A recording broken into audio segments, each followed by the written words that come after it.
Mother Teresa once said, "It's easy to love when you feel loving.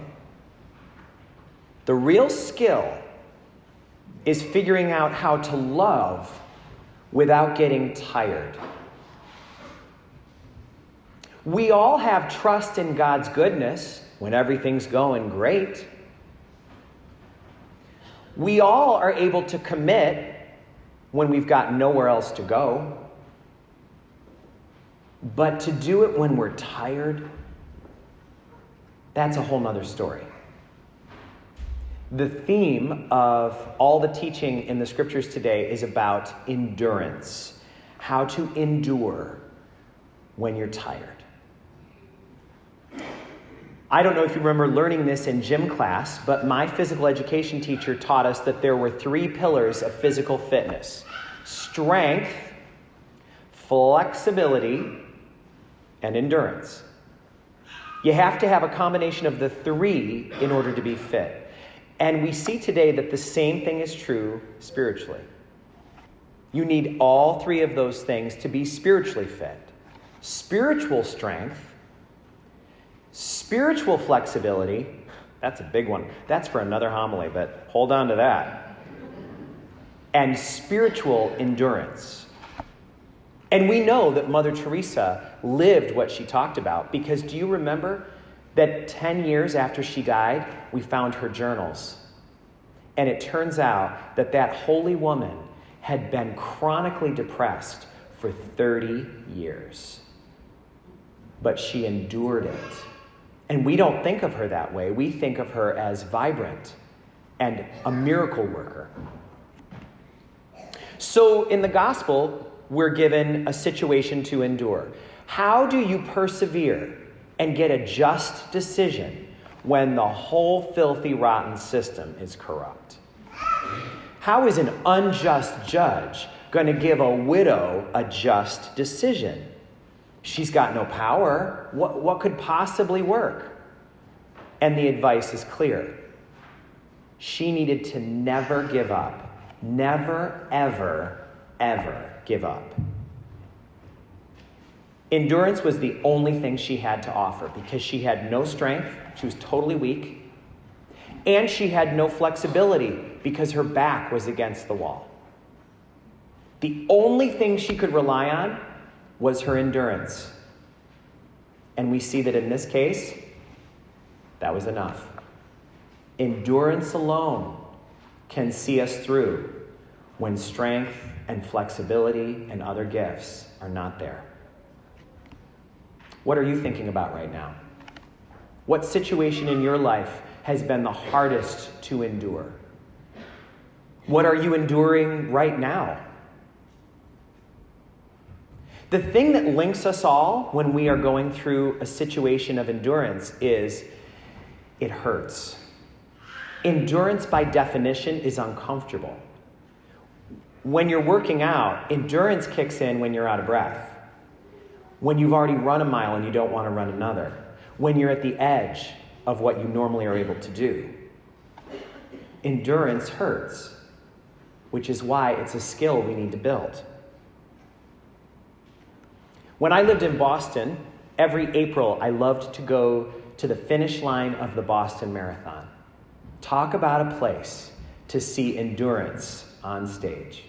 I couldn't believe it. A lot of those people didn't look like star athletes. They looked like me, and they were running 26.2 miles. It was unbelievable. The first time I was there, I was with a friend who was a runner, and I said, "Why do all these runners have brown stains all over their jerseys? Why are they stained?"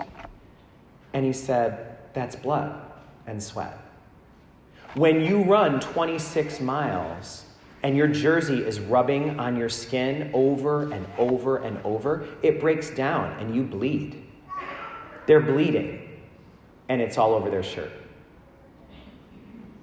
You know, maybe that's not the best example, though, because half the people here, if not more than half, have all birthed a child.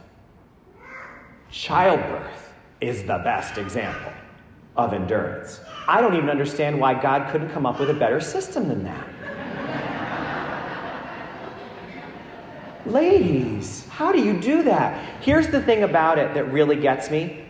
You can't take a vacation from it. You can't say, all right, that's enough for today, clearly. I'm going to get some sleep and we'll start in on this in the morning. No one gets to do that. You don't get to say time out. You can't say to your spouse, sweetie, you take over for a while. No, you have to do it. There's no escaping it. And I can't imagine there is not some woman in the history of birthing who said, but I really can't. And it's not an option. You must. You're the only one who can do this, and you have to do it right now. That's what the first reading is about. That's what that story of Moses having to have his hands up like this is all about. Such a strange story. If he didn't keep his hands like this, if he went for just a moment and said, I'm just going to stretch my shoulders a little, then his people would be slaughtered. He watched it. He tried. And they would lose the battle. And he's watching people he knows so he had to keep his arms up like this. But his friends had a plan. They rolled a boulder over near him. And they said, sit down. He goes, I can't sit down. They said, yes, you can. Sit down. We've got a boulder here. And then one friend went on one side and held up his right arm. And the other friend went on the other side and held up his left. He couldn't do it on his own, but he alone had to do it. So he got support. That's how we're made. When we try to do it ourselves and Lone Ranger it, that's why it never works. We were made to receive support. So this week, we are being encouraged to get in touch with that persistent widow who lives inside of each of us. We need to connect with her. We need to summon her endurance. Because here was someone who did not have strength, but she found a way to get around that. She didn't have flexibility. It would be nice if she had it, but her back was against the wall. It was endurance alone.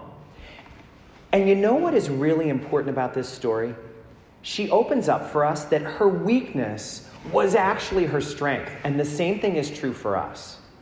Because it is when we are at the end of relying on our own best ideas and our own power, it is only when we say, I've tried everything I know. I've tried every trick at this and it's not working. None of my old tricks are working. Nothing I can come up with is working at all. When we get there, that's when we say, God, it's going to have to be you. And God is like, not a bad idea. Thank you for asking. Here I go. That's what the 12 steps teaches us. You can't even start to work on that until you admit, I am totally powerless over whatever this is. I have no power over this. But you do, God, and I need you. They say that that's the best way to describe the first 3 steps of the 12 steps to anyone. It's, I can't, you can, please help. So our weakness can be our strength. Our lack of flexibility doesn't have to take us down as long as we have endurance. The inner widow that we have, she knows that there are some things we can't delay. We can't take a break from. She knows what it's like to be a parent of a child with special needs or to have a spouse with dementia. She knows what it's like to not be able to take a vacation from those things. And she says, don't ever give up. Don't ever give up.